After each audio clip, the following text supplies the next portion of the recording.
En la RAE hay de todo, gente noble y valiente, y gente que no lo es. Académicos hombres y mujeres de altísimo nivel. Y también, como en todas partes, algún tonto del ciruelo y alguna talibancita tonta de la pepitilla. Le sigue otro aún más pintoresca y penosamente sexista. Podía haber hablado de académicos tontos y talibanes, pero le parece preferible discriminar soezmente. Tonto del ciruelo y talibancita tonta de la pepitilla.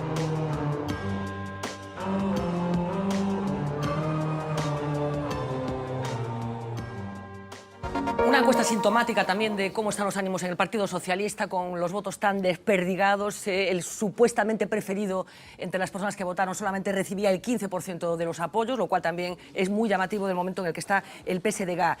¿Cuál es, Iván? Como está o PSD neste momento? Bueno, pois creo que dentro, si decía que o Partido Socialista no conxunto do Estado se estaba redefinindo, eu creo que o Partido Socialista en Galicia pois está tamén dentro dese proceso de redefinición, non? É certo que con menos presión, porque non ten que tomar ninguna decisión sobre o que ten que facer na votación de investidura do próximo presidente, pero sí que é certo que primeiro para construir un proxecto determinado dentro do Partido Socialista a nivel estatal e logo internamente pois ten que en algún momento abandonar a situación de interinidade na que está, celebrar un congreso, elixir unha nova dirección e a partir de aí iniciar un novo rumbo. Bueno, foi un debate que sempre existiu. É certo que neste momento no que os resultados non acompañan, no que ademais da crise do Partido Socialista hai unha crise política evidente, unha crise incluso social evidente, froito da crise económica e de outros factores, eso pois se vive con moito máis a flor de pel e con moita máis intensidade. En todo caso, eu non creo que haxa ningún risco de ruptura do Partido Socialista. Fran o dicía no inicio, eu coincido plenamente, nin vexo a ninguén en disposición, aínda que as súas teses non resulten as gañadoras dentro deste debate que se está establecendo dentro do Partido Socialista, non vexa ninguén en disposición de constituir un partido político novo, diferente ao Partido Socialista, nin moito menos vexo grupos ou faccións ou liñas ideolóxicas do Partido Socialista dispostas a integrarse en Podemos ou a integrarse en Ciudadanos. Eu creo que simplemente haberá unha discusión, terá que resolverse nun momento determinado a través dos congresos que se celebren a nivel federal e a nivel galego no momento no que sexan, e que engañe pois terá que facer o esforzo de xenerosidade inmensa de integrar a parte que perde, e a parte que perde terá que facer o esforzo inmenso tamén de sumar e de colaborar con esa liña que resulte gañadora. En todo caso, é certo que aos que vivimos o Partido Socialista e o sentimos como algo propio, como unha parte nosa, doenos esta situación, pero tamén é certo que é un debate apaixoante, porque non é un debate de persoas, ainda que tamén van persoas implícitas no debate, sino que é un debate ideolóxico puro e duro e claro, ¿no? ¿Es hostil esta situación, Adina? Depende a lo que nos referimos. Yo creo que a la larga es una situación muy complicada, pero no tanto por el análisis de lo que va pasando en este momento en el Partido Socialista, sino yo creo que parte de la deriva que vive en este momento el Partido Socialista y parte de lo que está pasando con las diferentes facciones que apoyan diferentes estrategias políticas y estrategias ideológicas tiene que ver con que la izquierda no encuentra su territorio en este momento. Y yo creo que este es un problema que va más allá de España. No encuentra su territorio en qué es lo que está defendiendo y de qué manera está defendiendo, ¿no? Antes el Partido Socialista español, pero también los partidos socialistas en otras partes de Europa se fundaron en una época, como decía Pilar, en el siglo XIX, ¿no? Donde representaban un grupo muy claro, ¿no? Representaban un grupo muy claro que tenía que ver con los trabajadores de las grandes empresas, con aquella internacional, ¿no? que estaba planteando Marx, que venía de un proceso de la revolución industrial, ¿no? Que era la herencia de la revolución industrial. En este momento, yo creo que la izquierda tiene un problema de cuál es su ideología. En el momento en que refunda y define su ideología, sí, yo creo que es en el momento en que va a poder definir qué dirección quiere tomar. Así en xeral, afectalle relativamente pouco, porque coa maioría absoluta do Partido Popular que o Partido Socialista estea en mellores ou peores condicións agora mesmo e a medio prazo pouca repercusión vai ter, non? En realidade, o que lle pasa ao Partido Socialista en Galicia non é esencialmente diferente ao que lle pasa ao Partido Socialista en outras partes de España. E explícome, alén do que explicaron agora mesmo a Dina e máis Iván, sobre a crise, a Dina máis concretamente sobre a crise da socialdemocracia, que creo que se fai sobre todo a partir dos anos 80, non? Onde xa se di que realmente o que desaparece xa é un imaginario de esquerdas, non? Na socialdemocracia, xa non ten un proxecto alternativo que ofrecer, non? Pero alén diso, e quero entrocar aquí cunha explicación que daba Pilar na súa primeira intervención, eu creo que, se nos fixamos onde houbo nas comunidades autónomas un sorpaso por parte de Podemos e das súas confluencias o PSOE, atopámonos con Galicia, atopámonos con Navarra e País Vasco, atopámonos con Baleares, atopámonos con Valencia, con Cataluña, é dicir, aqueles lugares que teñen, digamos, unha liña de conflito que non é só esquerda-dereita, sino tamén é o conflito nacional ou identitario, está claro que aquel partido ou aquel conglomerado de formacións políticas que se sitúan dunha maneira máis clara a prol dun cuestionamento do statu quo nacional en España, lle dan o sorpaso ao PSOE, non? E iso pasa en Galicia tamén. E creo que esta é unha parte do problema, é dicir, non é só un debate esquerda-dereita, tamén é un debate nacional.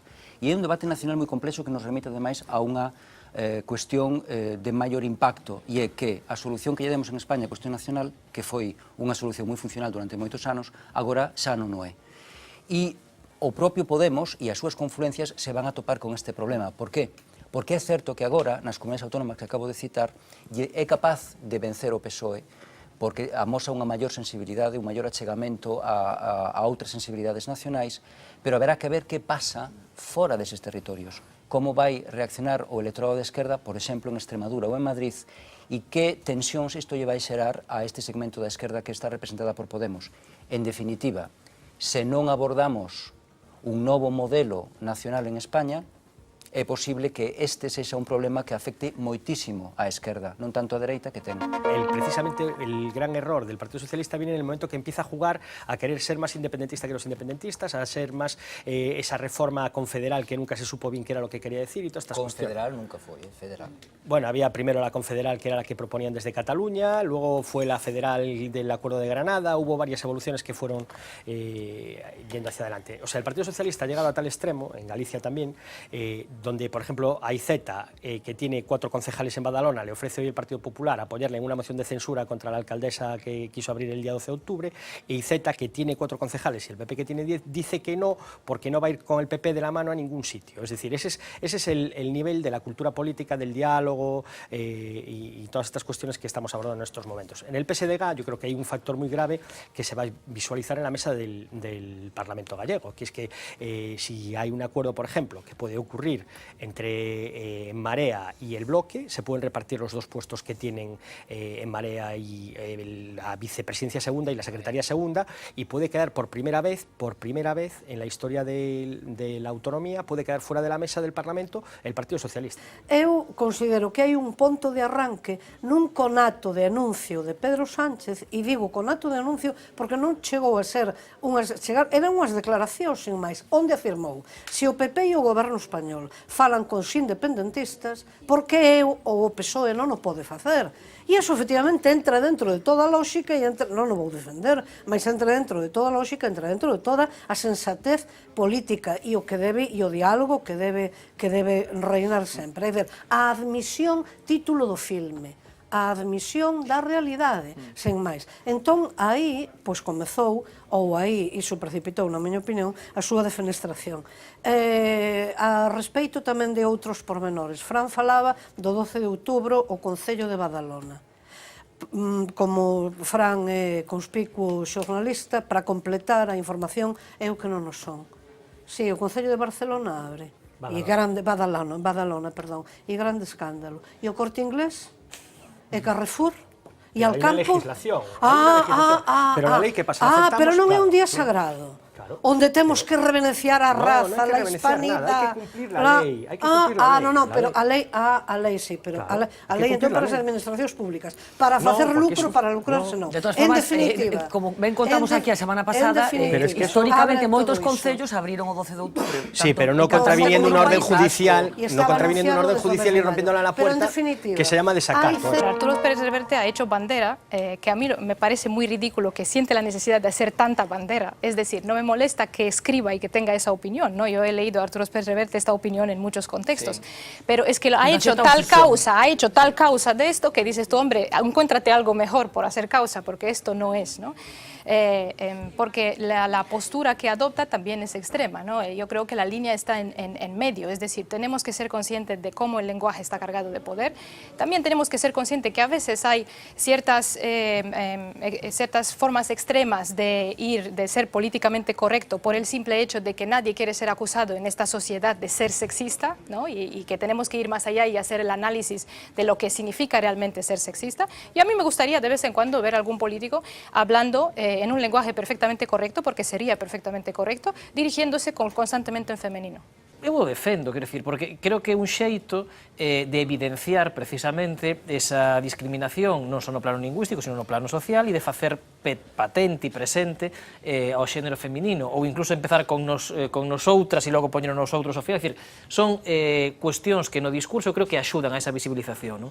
Outra cousa é que pretendamos que isto se implante no uso cotidiano da lingua, é dicir, hai un principio humano que é a economía da linguaxe, que evidentemente fai que nós non falemos todo o día nosotros e nosotras, ellos e ellas, compañeros e compañeras, porque non acabaríamos nunca o discurso. Por tanto, no plano coloquial, bueno, podería chegar o momento no que, como di a Dina, pois o xénero neutro ou colectivo fose o rematado en A, o coincidente na forma co feminino e non o coincidente na forma co masculino. De momento non é, e iso cumpliría a economía da linguaxe, pero utilizar as dúas formas non. Despois, por exemplo, na escrita, que eu creo que é onde hai moito máis traballo por facer, nos, por exemplo, na universidade, procuramos, cando redactamos investigacións, pois utilizar, por exemplo, términos inclusivos, pois falar de cidadanía e non falar de cidadáns. Este é un debate moi interesante e o que me alegro é de que agora se focalizase entre estes dous individuos, homes ambos, ningún deles precisamente caracterizado pola súa enorme progresía, non? Pero que Francisco Rico agora mesmo amose esta sensibilidade por este tema, a mí parece interesante. E isto é interesante por un motivo. A lingua reflicte moitos conflitos sociais e este debate acerca do xénero nace do feminismo. É o feminismo quen se fixa nesta cuestión, porque a lingua efectivamente reflicte moitas relacións de poder entre homes e mulleres que teñen ao final o seu reflexo na lingua, non? E que agora este debate chegue a eles é moi interesante. Evidentemente, isto nos fai reflexionar acerca da lingua e a lingua irá cambiando a raíz deste debate. Aínda que é certo tamén que chegaremos a determinados límites nun determinado momento. Todos sabemos que, por exemplo, por economía lingüística é imposible construir un texto ou un discurso que non conteña, por exemplo, plurais xenéricos que se escoren cara a un xénero ou outro. No caso do galego vai ser, en principio, o masculino, porque é así como chegou ata nós, non? A non ser que queiras violentar a lingua ata un punto en que xa se convirte en moi difícil utilizar a propia lingua, sempre vas chegar a ese límite nun determinado momento, non? Entón, eu só, se me permitides, leo, porque eu teño aquí, case que eu sei de memoria, o comezo do discurso 16 do padre Feixóo, discurso en defensa de las mujeres. En grave empeño me pongo. No es ya solo un vulgo ignorante con quien entro en la contienda. Defender a todas las mujeres viene a ser lo mismo que ofender a casi todos los hombres, pues raro hay el que no se interese en la presencia de su sexo con desestimación del otro. Moi pouco despois, o padre Sarmiento, discípulo de Feixóo, tamén aquí a cita. He visto hacia Corcubión a hombres que estaban a las puertas de la calle haciendo encajes en su almohadilla y palillando como si fuesen mujeres. Extrañé la novedad, pero no me reí de ella, sabiendo que el hombre y la mujer no son dos gremios con exclusiva recíproca de oficio. Bueno, increíble. Se tiver, verdade que sí, moitas máis. No, pero a mí é que me parece unha noticia, sería unha noticia agora ver a homes palillando, porque sí. Moitas máis ainda. O padre Sarmiento ten moita máis, di que a moral no español da época, el moral, di el, non vale porque está escrito por homes. E falta unha moral escrita por mulleres para mulleres. Di que a medicina non vale porque é unha medicina escrita por homes e practicada por homes. E que compre escrever unha medicina e practicar neste asunto falase de que hai unha descripción de síntomas asociados a moitas enfermidades que están basados nos síntomas que padecen homes e que poden ser distintos. Hombre, el estudio del virus del papiloma humano, el que descubrió... Solo un apunte, Pilar, el el que descubrió el virus del papiloma humano, dijo que la razón por la cual, dadas las muertes, todas las muertes que había por esta enfermedad, por este virus, no se había estudiado más, es porque era una enfermedad que afectaba a las mujeres, y que a él tenía una serie de mujeres en la familia que habían muerto por esa razón y que por eso se había puesto a estudiarlo. E, por certo, a todos os que hoxe modernamente falan en feminino con ese sentido de completude, eu a intención compréndoa. O que pasa é que desde a miña idade dígolles, saevos barato. Desde a miña idade, desde a miña condición de muller, saevos barato. E por que digo saevos barato? Porque, naturalmente, cobrides o expediente falando en feminino, pero non cargades con todas as particularidades fisiolóxicas que temos as mulleres de nacemento, con iso non, con todas as incomodidades ou que pode traer a xestación e que pode traer o parto e que pode traer consigo a maternidade, non cargades tampouco con outro, de maneira que eu aí escollería que os colegas e os compañeiros e todos os varóns que teñen algún tipo de intervención pública tivesen a ben de enteirárense algo, a parte da moda, da feminización gramatical, que tivesen un algo de interese por enteirárense do que as súas colegas da mesma raza humana, femininas e sin barba, lles pasa. Off the record. Intentó ser sutil, o no, Pablo Iglesias, pero todos entendimos más o menos lo mismo, que él es más de Angela Davis, más puño, y que Íñigo Errejón vendría a ser más Churchill, más dedos en V. Errejón, Churchill, Churchill, Errejón. No es que sean solo 2 gotas de agua, sino que todos nos imaginamos, si Churchill tuviese Twitter, mandando mensajitos tipo Errejón, rollo, «Hey, Adolf Hitler, amar no es mirarse el uno al otro, es mirarse juntos en la misma dirección, pero por la patria lo que haga falta». Mira cómo se sonríe Winston. Picarón. Bueno, a ver, ya un poco más en serio. Que al parecer todo lo demás ya está solucionado. Niquelao en Podemos. Y solo les queda por zanjar el tema este de los gestitos. Que ya ves tú, tuitear eso si en realidad tampoco es que nadie se fije demasiado ni le haga mucho caso. Oiga, yo nunca le he reprochado que levante el puño.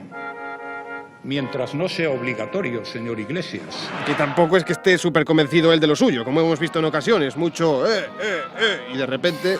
Y que tampoco es que le veamos ahí un rollo súper revolucionario, vivan los soviets y las brigadas internacionales. Es como que quiere ser, pero al final no, y acaba siendo más público de concierto que otra cosa. La destrucción va a llegar, así que todos a gritar. Pero, en fin, atendiendo a esta regla de oro de la política que establece el líder de Podemos, el equipo titular de los pablistas estaría formado por Pablo Iglesias, Angela Davis, Felipe González... Sí, el que tiene el pasado manchado de cal viva. Sí, por eso pondría esta carita de Errejón, porque no iba en su equipo. Y en su formación también Leire Pajín, un fichajón, Moragas, los de la primera edición de Operación Triunfo... y Mariano Rajoy, que se ve que simpatiza mucho con los Panteras Negras. Equipazo, sí, pero ojo con los errejonistas, que entre sus filas tendrían a Errejón, Winston Churchill, José María Aznar, ojito, a González Pons, que es un poco, Victoria, Abel Caballero, los amigos que celebraron allí el 75 aniversario de John Lennon en Nueva York, Sergio Ramos, Margaret Thatcher y Esperanza Aguirre. Buen equipo también, pero aquí la creme de la creme está entre los independientes, y aquí vuelve a aparecer Rajoy, que todavía estamos intentando descifrar a qué corriente representa este gesto tan complicado. Sí, así. ¿Cómo? Ahí. Bien, presi. Luego está también Bárcenas con su propia corriente, /corrientes. Quedé con mis compañeros en que haría algo así, que quiere decir el edificio número 4. Y Pachi Vázquez, que es el que más nos gusta, que debe de haber visto muchos vídeos de Oasis, sí, pero no sabe que la V al revés en algunas culturas tiene otro significado. Y aquello era el despiporre, cuando en pleno meeting empezaba bien y todo el mundo, ¡Presidente! ¡Presidente! Y de repente, ¡fuck off! ¡Fuck off! Y claro, el personal flipando, pero él seguía, ¡fuck off! ¡Fuck off, motherfuckers! Y como los independientes son los que en realidad molan, nada mejor que cerrar la polémica con esta foto, como él dice. También les decimos, una polémica que dice cerrar. Ahora bien, cuando nadie más que él fue el interesado en abrir.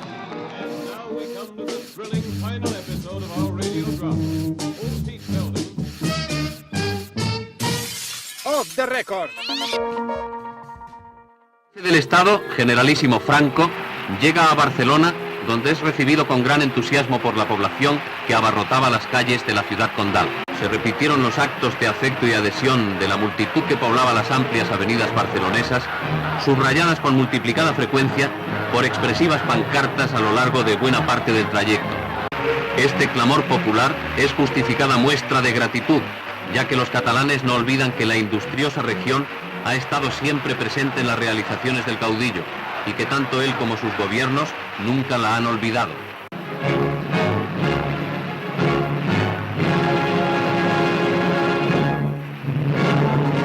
A parte do partidaria da abstención, está insistindo en que isto non é unha decisión ideolóxica, sino táctica.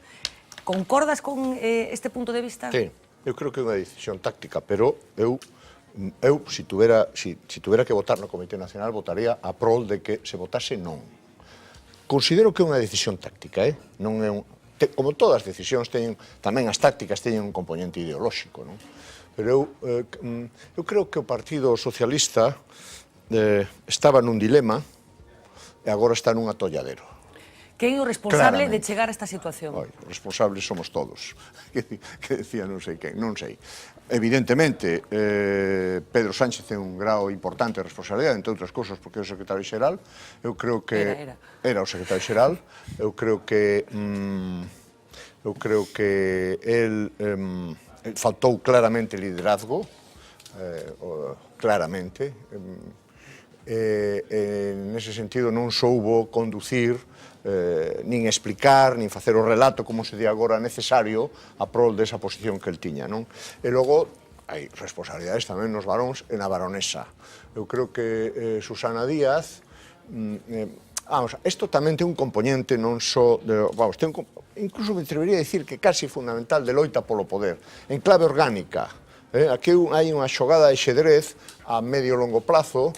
Eu como alfil agora para poder logo dentro de 3 xogadas darte jaque mate. Eu creo que hai bastante xogo dese tipo por parte de Sánchez e por parte de Susana Díaz, fundamentalmente, ¿no? Bueno, yo creo que el Partido Socialista ha llegado a esta situación en gran medida por su mala cabeza, ¿no? En fin, yo soy uno de los que vengo diciéndolo desde hace mucho tiempo y por tanto, en fin, nadie me puede acusar de no haberlo advertido con anterioridad, ¿no? Vamos a ver, yo creo que el Partido Socialista se ha empeñado en situarse y competir en un espacio que no es el suyo, que es el espacio de la izquierda, y no del centro-izquierda, que es donde compitió tradicionalmente, y está pagando ahora las consecuencias, ¿no? Y las va a pagar a un alto precio. Yo coincido absolutamente con lo que decía tú, que yo creo que tanto la decisión de abstenerse como la decisión de votar no es mala, que cualquiera de las dos es muy mala. Y además, en gran medida, el debate en el que estamos es un falso debate, ¿no? Es un falso debate porque va a haber elecciones. Las elecciones pueden ser en diciembre, pueden ser en diciembre y pueden ser en 8 o 10 meses, ¿no? Porque es absolutamente imposible. Es decir, la única posibilidad de que no hubiese elecciones en 10 meses es que el Partido Socialista cambiase de posición. Y por tanto, eso que se dice ahora de reinventar el relato, y reinventarse un relato que es, señores, nosotros vamos a facilitar la investidura de un presidente de gobierno para facilitar un gobierno. Y para negociar con ese gobierno un programa. Esto es posible hacerlo. Pero claramente el partido no está en eso, el Partido Socialista no está en eso. Está en decir, bueno, esto que le llaman abstención técnica, que ni siquiera es que vayan a votar todos. En fin, la abstención técnica es otra cosa que no tiene nada que ver con eso. Se emplea el término abstención técnica para quitarle todo carácter político, ¿no? En realidad lo que van a hacer es probablemente abstenerse 10 o 15, porque no van a poder imponer la disciplina de grupo. Es decir, cuando uno ha estado diciendo esta puerta es blanca, no puedes lograr que 60 voten a favor de que esta puerta es negra. Si tú llevas 2 años o 3 años diciendo esta puerta es blanca, tú no puedes hacer que todo el mundo luego diga es negra, sí. Y esto que vote todo el mundo a favor es imposible. Creo que non é unha cuestión táctica, é unha cuestión estratégica do Partido Socialista que a mí me produce unha enorme preocupación, ¿no?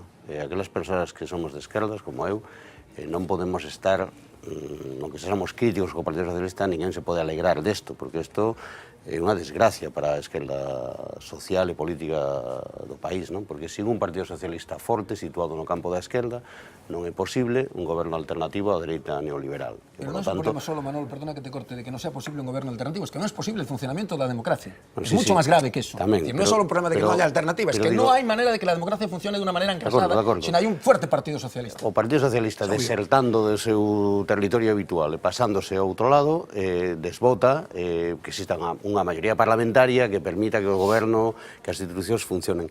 E eu estou preocupado porque o do Partido Socialista non é táctico. Vou se podo explicar. Vamos a ver. O Partido Socialista tomou unha decisión e é que non vai chegar a acordos con Unidos Podemos.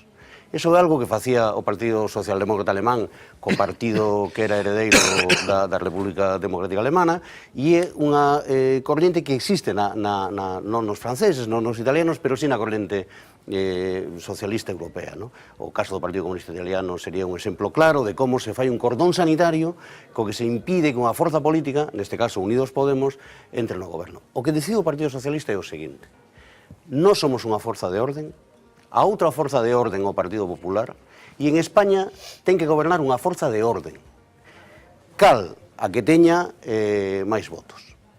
E como o Partido Socialista non se dá de conta das consecuencias que ten a ruptura do mapa electoral da esquerda, está condenado a ser minoría diante do Partido Popular. O Partido Popular se move na contorna do 30% do electorado, cara arriba, e o Partido Socialista na contorna do 20%. Por que?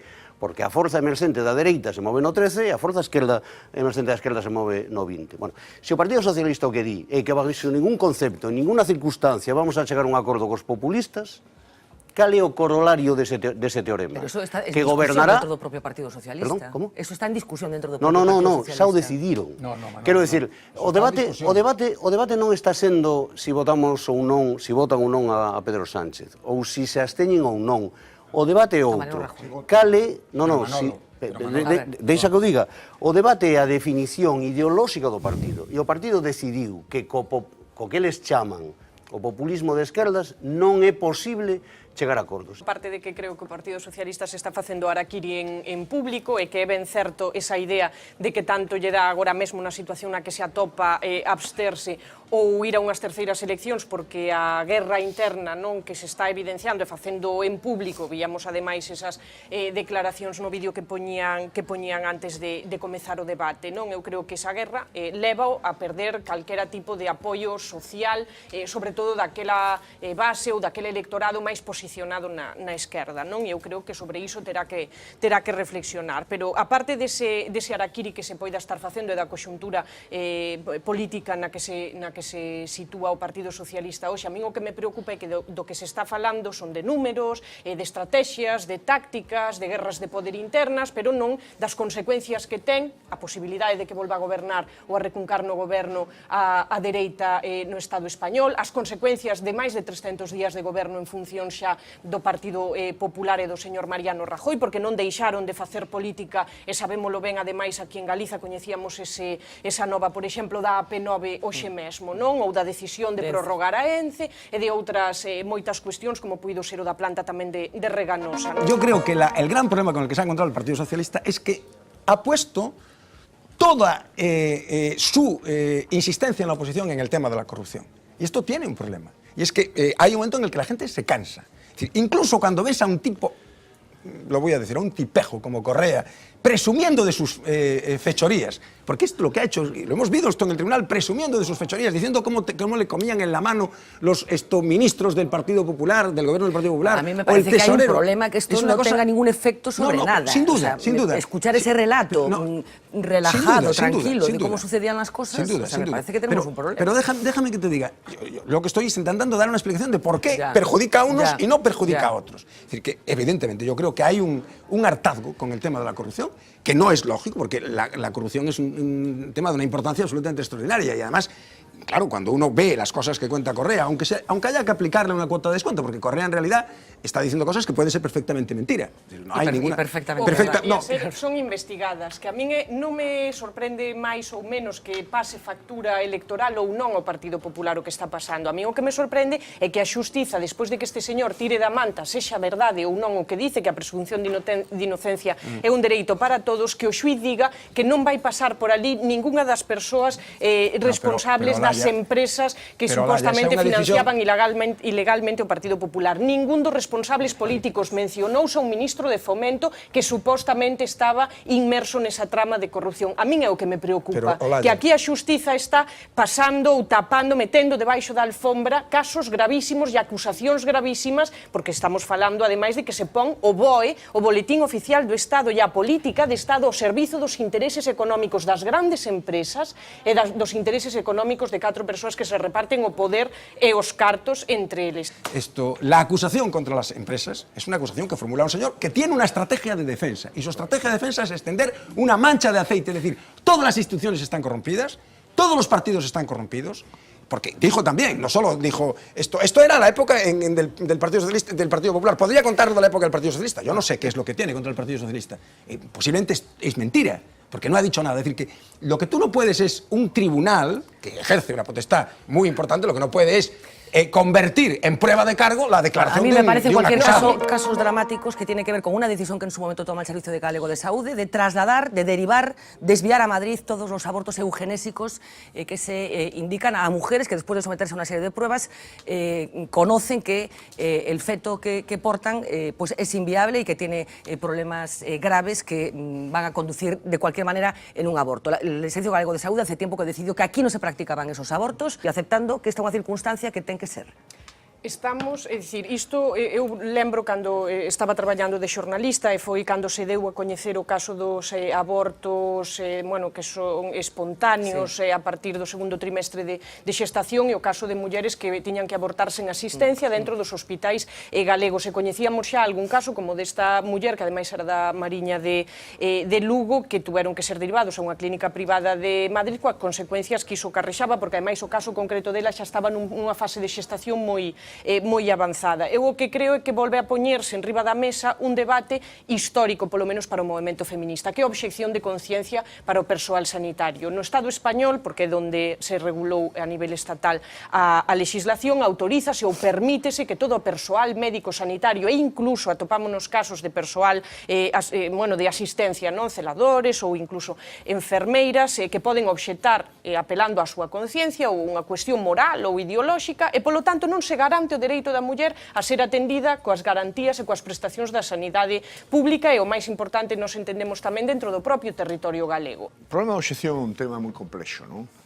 Quero dicir que eu creo que o persoal sanitario, os médicos en concreto, as comadronas, as enfermeiras, teñen dereito a obxectar nunha cuestión que eu non comparto. Eu son un aplicador da primeira lei do aborto artesanalmente no Hospital da Coruña. Digo artesanalmente porque atopámonos cunha obxección agresiva, falo do ano 84 probablemente, unha obxección agresiva por parte moi ideolóxica naquel momento, por parte dos xinecólogos, das comadronas, feroz, e conseguimos facelos a base de voluntariado. Xa o teño contado aquí. Pero a mí que me parece de verdade que hai algo neste asunto perdona, pero que ten que ver con eso. Déixame rematar esta cuestión da obxección. Por lo tanto, quero decir que eu non son sospeitoso, pero a obxección de conciencia nesta cuestión que afecta moi seriamente a algunhas persoas, eu a defendo. Agora, a Lei Xeral de Sanidade tamén a contempla, pero di que sempre cando non haxa posibilidades de recurrir a outro profesional sanitario, que nese caso a saúde do cidadán prima sobre a obxección de conciencia do profesional.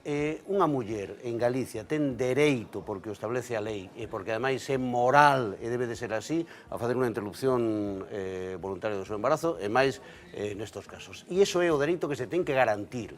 Digamos, os outros elementos instrumentais, obxección de conciencia, recursos...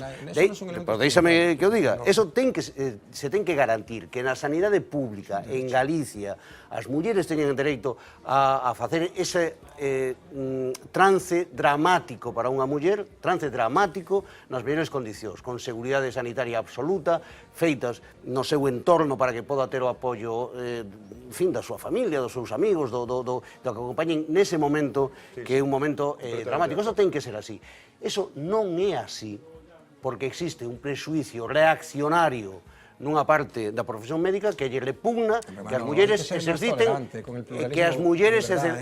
ese dereito. Yo creo que hay que ser respetuoso con el pluralismo. En el caso de los personal sanitario, no en el caso de la administración tiene la obligación de garantizar la prestación sanitaria. Eso es una prestación sanitaria, eso es una prestación de salud, es una prestación sanitaria, y tienes la obligación de garantizarla. Y si no eres capaz de garantizarlo, porque no tienes personal médico, que tiene todo el derecho a objetar, Manolo, todo el derecho a objetar, personal sanitario, tienes que contratar personal. Es verdad. Ahora, insisto, una cosa es la persona privada, que a mí me merece todo el respeto del mundo. Yo soy firme partidario de la despenalización, pero entiendo perfectamente que haya gente que no quiera practicarlo, porque me parece que en una sociedad pluralista hay maneras distintas de pensar y me merece todo el respeto que lo hace por razones religiosas, que lo hace por razones éticas o por razones morales. Todo el respeto del mundo. Bien distinto es el caso de la administración sanitaria. Eu volvo a decir o mesmo. Nestes momentos, a administración galega non garantiza que unha muller nun trance dun embarazo de 22 semanas cun feto con malformacións que o farían inviable poda abortar na comunidade autónoma. Me parece que algo hai que debatir sobre este asunto. Hai que solucionar. Algo hai que debatir ca solucionar. consecuencia que acabamos de ver, pero insisto, esta é unha consecuencia dramática, unha muller que perde o útero, pero as consecuencias de todas as mulleres que tiveron que pasar por ese trance, pois o mellor están por contar aínda.